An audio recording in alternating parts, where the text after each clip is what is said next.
إلهي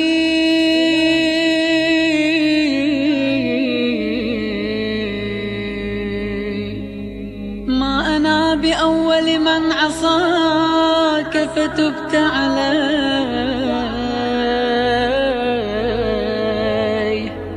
وتعرض لمعروفك فجدت علي يا مجيب المضطر يا كاشف الضار يا عظيم البر.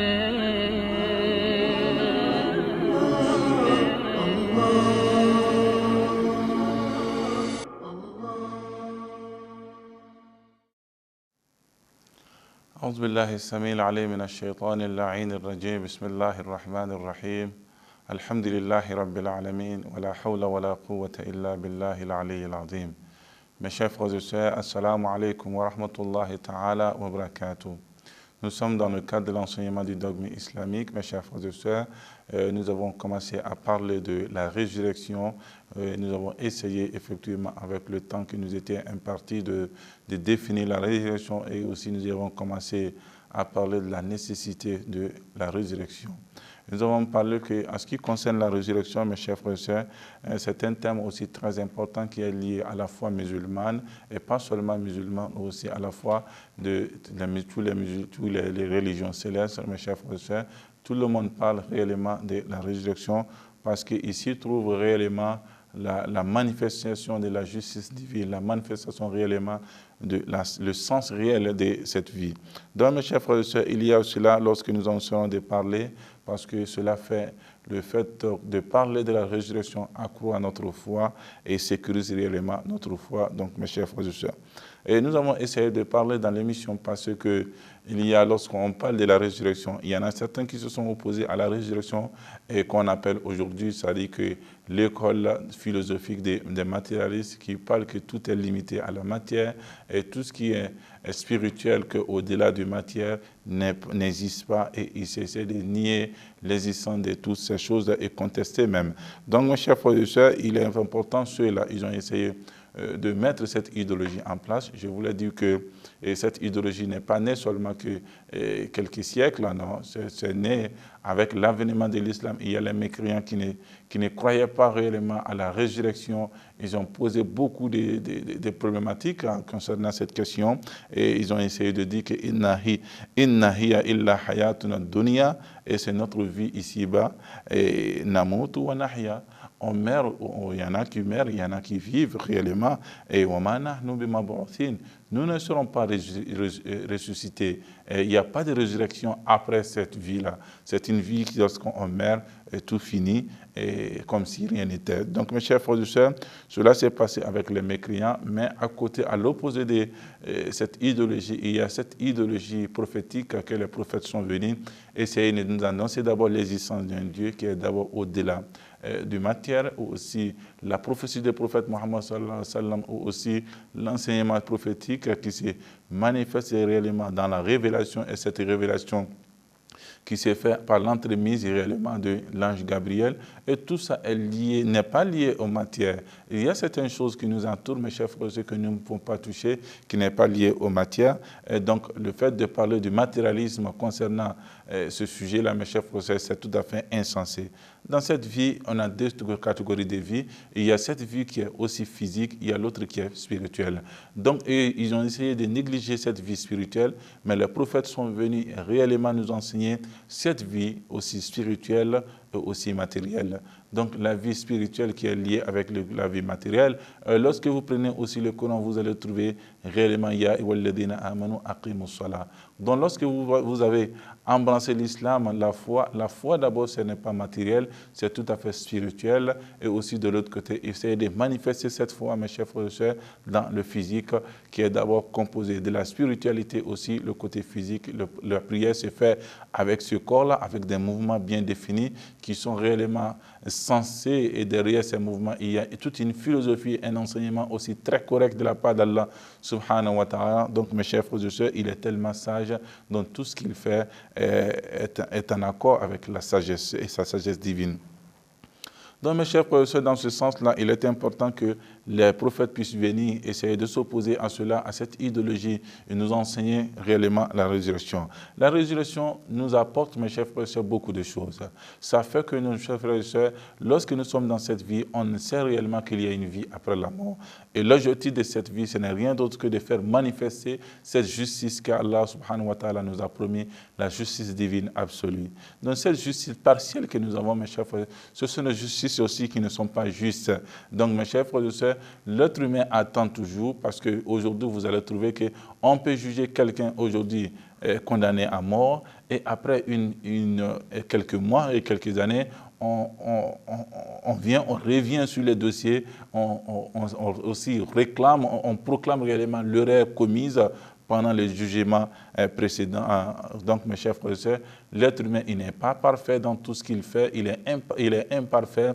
Donc, le fait qu'il soit imparfait, donc, mes chers frères et sœurs, a un impact, a une influence dans tout ce qu'il fait. Dans tout ce qu'il fait, il est imparfait, et la perfection, mes chers frères et sœurs, appartient qu'à Allah subhanahu wa ta'ala. Donc, tout ce que Dieu fait est parfait. Donc, nous attendons cette justice qui est réellement parfaite, une justice aussi qui est en harmonie avec réellement la conscience de l'être humain. Vous voyez, lorsque vous posez un acte qui est aussi bien, et votre conscience réellement vous juge et vous félicite réellement, mais lorsque vous posez un acte aussi très ignoble, très mauvais, mes chers frères et sœurs, un crime, donc votre conscience vous gronde, mes chers frères et sœurs. À partir de cela, l'être humain sait se juger lui-même, mais Dieu, il sait ce qui est à l'intérieur de nous. Donc, mes chers frères et sœurs, la justice va se faire manifester dans le jour de la résurrection. C'est pour cette raison, lorsque l'être humain, il a cet enseignement, il a bien perçu réellement cet enseignement prophétique, mes chers frères et sœurs, qui est d'ailleurs coranique. Donc, lorsque vous avez bien perçu, et Inch'Allah, cela va se faire manifester dans tout ce que vous allez poser. Parce que désormais, vous savez que tout ce que vous allez poser doit être déposé sur une balance réellement pour peser. S'il s'agit du bien, vous serez félicité par Allah subhanahu wa ta'ala et même récompensé, et vous aurez réellement des mérites. Mais si ce sont des actes ignobles, des crimes, mes chers frères et sœurs, vis-à-vis de Dieu, et aussi des actes ignobles, des actes interdits vis-à-vis de ses semblables, et aussi des crimes, mes chers frères et sœurs, Allah subhanahu wa ta'ala ne va pas tolérer, et il va essayer de vous juger selon ces actes criminels. Donc, mes chers frères et sœurs, il est important, lorsque nous avons tous ces éléments sous notre propre conscience, cela fait que nous essayons de nous contrôler dans tout ce que nous faisons, dans tout ce que nous posons réellement comme acte. Lorsque nous savons réellement que tout acte que nous allons poser dans ces bas mondes sera évalué réellement dans l'au-delà. Donc, mes chers frères, cela fait manifester réellement en nous un comportement réel pour pouvoir nous juger nous-mêmes et essayer de contrôler tout ce que nous allons faire et de diriger toutes les actions que nous allons poser, tous nos actes vers le bien pour ne pas avoir un jugement aussi très critique dans l'au-delà qui mériterait peut-être que le Seigneur nous en garde le châtiment d'Allah subhanahu wa ta'ala. لبيك ذا العفو لبيك إني آت منك إليك لبيك اللهم لبيك إني عبد بين يديك. Donc, en réalité, mes chers frères et sœurs, un être humain aussi sensé, même si quelque part il n'est pas allé, parce que le problème qui se trouve dans le jour de la résurrection, l'être humain, il veut tout expérimenter avant de croire. Dans le jour de la résurrection, mes chers frères et sœurs, nous n'avons pas le temps d'expérimenter cette vie. Et lorsque quelqu'un part de cette vie que nous avons, la vie d'ici, réellement, lorsqu'il part de cette vie, il ne revient pas nous rencontrer réellement ce qui se passe réellement là-bas. Et mes chers frères et sœurs, nous avons cru en l'enseignement coranique, nous avons cru à l'appel du prophète Mohammed sallallahu alayhi wa sallam, et aussi à l'interprétation de ce prophète dont nous avons cru, et c'est ce que le Coran dit, alladhina yu'minuna bil ghaib, et ceux qui croient aux choses invisibles. Et ça fait partie des choses invisibles que nous avons parlé de Sahib al-Zaman, Ajjalallahu ta'ala farajahu sharif. Il y a aussi, ça fait partie des choses invisibles aussi, le jour de la résurrection. Donc mes chers frères, nous avons cru parce que le prophète nous a dit et nous croyons à la prophétie du prophète Mohammed sallallahu alayhi wa sallam et aussi à lui-même en tant que le prophète. Aussi les imams qui sont venus après lui et venus accompagner ou sauvegarder cet enseignement du prophète Mohammed sallallahu alayhi wa sallam. Donc mes chers frères et sœurs, lorsque vous essayez de mettre tous ces éléments à côté, vous verrez avec nous qu'il y a une importance aussi capitale pour le jour de la résurrection. Donc lorsque nous avons cette jour de la résurrection entre nos mains comme étant bien une balance de vie, une référence pour que nous puissions réellement se contrôler dans cette vie. Mais vous voyez quelqu'un en train de poser des actes aussi ignobles, des interdits d'Allah subhanahu wa ta'ala, il faudrait comprendre que cette personne-là manque cet enseignement. Même si elle a compris réellement l'enseignement, mais la foi qui devrait accompagner réellement cet enseignement, et c'est ce qui est plus important. Vous voyez, l'enseignement coranique, lorsqu'il est enseigné par le prophète Mohammed sallallahu alayhi wa sallam, il y a de l'autre côté celui qui ne croit pas à la prophétie du prophète Mohammed sallallahu alayhi wa sallam, il écoute. Réellement, c'est un enseignement pour lui parce qu'il va avoir encore des éléments de plus. Mais réellement, puisque cet enseignement n'est pas aussi couronné par la lumière d'Allah subhanahu wa ta'ala, par la foi divine, donc en réalité, cet enseignement ne sera pas aussi très profitable pour lui. Mais celui qui est Allah subhanahu wa ta'ala, il croit en Dieu, il croit à la prophétie du prophète Mohammed sallallahu alayhi wa sallam. Celui-là même, lorsque le prophète dit, vous voyez que les âmes coulent par la foi en Allah subhanahu wa ta'ala et aussi réellement par les choses posées qui seraient peut-être ignobles pour lui dans le passé, qui Allah subhanahu wa ta'ala, il a nous a donné cette porte-là pour pouvoir faire effacer ces choses que nous avons posées à partir des actes, des erreurs que nous avons posées dans cette vie. Mes chers frères, c'est des péchés. Dieu nous donne cette porte de repentance. Allah subhanahu wa ta'ala, inna Allah yuhibbu tawwabin wa yuhibbu al-mutatahhirin. Dieu, il aime ceux qui se purifient, de ne pas commettre réellement des actes aussi ignobles, interdits, mais réellement Allah subhanahu wa ta'ala, il aime aussi ceux qui commettent des erreurs et ils reviennent par repentance à Allah subhanahu wa ta'ala. Donc mes chers frères et sœurs, c'est tout à fait clair lorsqu'on parle de la résurrection est liée à notre foi. Et c'est ce que vous allez trouver que le Coran a donné tellement d'importance à la résurrection. Vous allez trouver à travers le Coran parle beaucoup de la résurrection afin que nous, on puisse réellement se ressaisir et essayer de partir avec les mêmes directions que l'enseignement du prophète Mohammed sallallahu alayhi wa sallam et l'enseignement bien sûr d'Allah subhanahu wa ta'ala.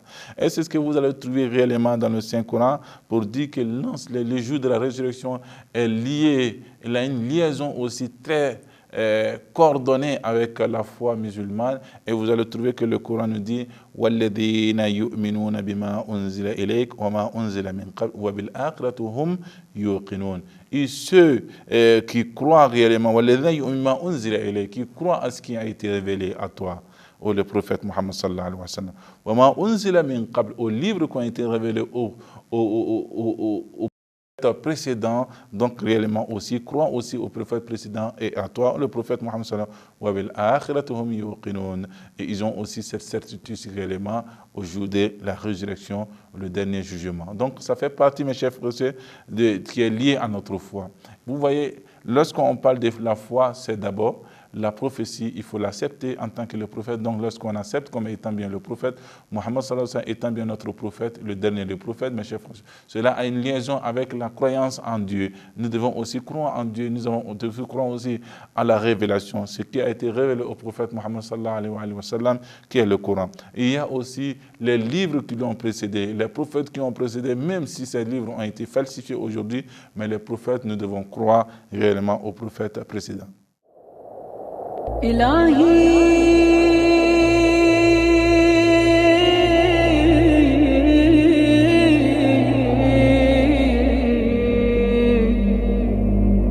كان الندم على الذنب توبة فإني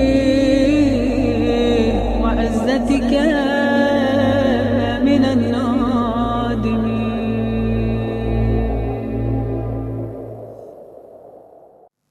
Parce que lorsque vous essayez de mettre tous les enseignements ensemble, vous allez trouver que oui, il y a eu des abrogations. Ils ont essayé d'abroger certains versets pour certains qui ont été révélés. Lorsqu'Allah subhanahu wa ta'ala abroge un verset, c'est pour donner un verset encore plus meilleur. Et lorsque nous essayons de dire, ce n'est pas parce que Dieu il ne savait pas réellement qu'il n'allait pas faire révéler ces versets après la première, mais le premier effectivement, mais Allah subhanahu wa ta'ala, dans le sens de nous éduquer, mes chers frères et sœurs, il a essayé, compte tenu des récipients, des moyens que nous avons, psychologiques que nous avons, de révéler le Coran de façon graduelle au prophète Mohammed sallallahu alayhi wa sallam, pas seulement pour ne pas que nous puissions réellement dire que non, pourquoi il n'a pas pu globalement nous révéler ce verset coranique, mais seulement dans un sens de l'éducation. Vous voyez, lorsque vous voulez éduquer un enfant, c'est de façon graduelle, de façon continuelle. On ne peut pas faire une éducation finie, totale pour un enfant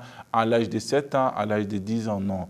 Avec sa mentalité et son raisonnement, on a essayé de l'inculquer cette éducation. Et c'est Allah subhanahu wa ta'ala, à partir de façon graduelle de la révélation du Saint-Coran au prophète Mohammed sallallahu alayhi wa sallam, Dieu voulait essayer de nous éduquer. Il est l'éducateur principal. Vous voyez? Et c'est ce que le Coran nous dit. Il nous a fait révéler le Coran. Mais à partir de là, pour qu'il puisse nous enseigner le Coran et la sagesse. Et à partir de la sagesse aussi, qu'il suffit de en fait qu'il puisse les purifier. Donc cette purification existe. La purification, ce n'est rien d'autre d'avoir un comportement assaini qui s'accorde avec l'enseignement coranique, mes chers frères et sœurs. Donc c'est tout à fait clair. Lorsqu'on parle de la résurrection fait partie du centre de notre foi. Et parce que nous avons une vie qui continue et c'est ce qui est réellement le moteur qui essaie de protéger tout acte que nous allons essayer de poser si nous avons réellement la foi que Dieu nous donne, la foi nécessaire. Et vous allez trouver encore dans les versets coraniques et ceux qui ne croient pas au jour de la résurrection, nous avons préparé pour eux un châtiment aussi très douloureux. Donc mes chers frères et sœurs, le châtiment douloureux va se présenter dans le jour de la résurrection et ils vont essayer réellement de subir ce châtiment douloureux. Et celui qui a peur réellement, qui a eu peur réellement d'Allah subhanahu wa ta'ala, qui profitera réellement, mes chers frères et sœurs, aussi de la félicité et le paradis éternel d'Allah subhanahu wa ta'ala, et que le Seigneur nous en donne, Inch'Allah, qu'il fasse nous des musulmans sincères et pieux. Dans ce sens, mes chers frères et sœurs, nous avons connu, compte tenu de l'importance de la résurrection. La résurrection fait partie de notre foi, donc la résurrection, elle est indissociable de notre foi, elle va toujours en harmonie avec la foi musulmane. Mais lorsque nous avons la résurrection, cela nous permet réellement de contrôler tout acte que nous allons poser dans le monde ici-bas, et nous allons aussi s'arranger de pouvoir mettre en harmonie, un accord entre le comportement quotidien que nous menons chaque jour, que nous avons chaque jour, et essayer de mettre un accord entre ce comportement et aussi l'enseignement coranique. Et c'est ce qui est le but recherché, mes chers frères et sœurs. Il y a ce côté éducatif du jour de la résurrection, mais aussi pas seulement le côté éducatif, ou aussi la manifestation de la justice réellement éternelle. Vous voyez, lorsqu'on parle de la résurrection, on parle de celui-là même qui a pu poser le temps. Vous voyez, le temps de poser, d'aider les pauvres, d'instaurer la justice, et d'être correct pendant sa vie, de s'interdire réellement, de pouvoir opprimer les faibles, mes chers frères et sœurs. Et celui-là même, il ne peut pas avoir le même salaire, il ne peut pas être à l'égalité que celui-là qui a pris, ce dernier qui a pris son temps à instaurer l'injustice, à opprimer les pauvres et les faibles, aussi réellement à exterminer ses semblables. Donc mes chers frères ne peuvent pas avoir les mêmes directions. Est-ce qu'il y a une égalité réellement entre celui qui travaille et celui qui ne travaille pas? Non. Donc, celui qui sait et celui qui ne sait pas, il n'y a pas d'égalité. Donc, Allah subhanahu wa ta'ala, celui qui pose des bonnes œuvres, celui qui pose des mauvaises œuvres, il n'y a pas d'égalité entre eux. Il y a réellement une justice, et c'est ce que la raison dit, il y a réellement une justice derrière qui doit se proclamer, qui doit se manifester, mes chers frères et sœurs, pour distinguer, pour mettre une distinction entre celui qui pose les biens, entre celui qui sait, et entre celui qui travaille des bonnes œuvres, mes chers frères et sœurs, entre celui qui travaille les bonnes et celui qui travaille les mauvaises, et aussi celui qui sait et celui qui ne sait pas. Mes chers frères et sœurs, c'est tout à fait clair qu'il est normal que nous puissions avoir un jugement aussi, un jugement animé par cette justice divine et aussi par la sagesse divine. Donc, mes chers frères et sœurs, il est tout à fait clair, lorsque nous avons ces éléments, nous sommes d'accord que la résurrection doit se faire manifester et elle doit se faire réellement manifester. Pas seulement pour Allah subhanahu wa ta'ala de s'afficher comme étant bien l'être le maître suprême, mais aussi pour nous en tant que des êtres humains de profiter de cette justice divine. La justice d'Allah subhanahu wa ta'ala n'a pas seulement que le lieu des manifestations dans l'au-delà. Inch'Allah, vous verrez avec nous dans les émissions prochaines lorsque nous allons arriver, mes chers frères et sœurs, à parler de la justice divine, parce que ça sera notre dernier thème, parlant de la justice divine, qui est une liaison entre cette justice, mes chers frères et sœurs, et la destinée que nous sommes en train de parler. Il y a certains enseignements dans ce cadre-là qui donnent une opinion aussi très très floue concernant ce sujet, parlant de la justice divine. Dieu, il est juste, il nous a donné cette justice, il a fait manifester cette justice aussi dans ce bas monde, mais le lieu de manifestation de la justice divine n'est rien d'autre que l'au-delà, mes chers frères et sœurs. Lorsque nous acceptons cela, nous acceptons tout de suite la prophétie, nous acceptons tout de suite aussi réellement de l'unicité de Dieu, nous acceptons tout de suite aussi le jour de la résurrection, qu'il y a une justice après cette mort, il y a une vie après cette mort. Lorsque nous acceptons, nous savons que nous pouvons comprendre là que la vie ne se limite pas dans ce bas monde. Vous voyez, ce n'est pas lorsqu'on meurt que tout finit avec la mort. Non, nous avons été nés, nous avons connu une naissance et tout n'a pas été commencé par cette naissance. Et nous avons connu d'autres vies avant la naissance, mes chers frères et sœurs, et aussi après la naissance, nous avons connu une autre vie. Donc tout ne se limite pas avec la mort, et seulement que c'est une vie qui commence. C'est ce que c'est ce que Imam Ali alayhi salam, il a dit ceci, que les gens sont en état d'inconscient, ils dorment, mais lorsqu'il la porte, il tape, la mort tape à sa porte, c'est en ce moment qu'il se réveille, et c'est le début d'une autre vie réellement, qui serait réellement, mes chers frères et sœurs, Dunya Mazra'un. Donc réellement, le monde n'est rien qu'un champ, un champ que nous sommes en train de cultiver des arbres et des autres, que nous allons essayer de profiter réellement de ces récoltes, Inch'Allah, dans le jour de la résurrection, dans mes chers frères et sœurs. Le jour de la résurrection fait partie de notre vie, nous devons vivre avec, et c'est ce qui va essayer réellement de sauvegarder notre foi si nous sommes conscients. Donc mes chers frères et sœurs, sur ce, je vous dis Assalamu alaikum wa rahmatullahi ta'ala wa barakatuh.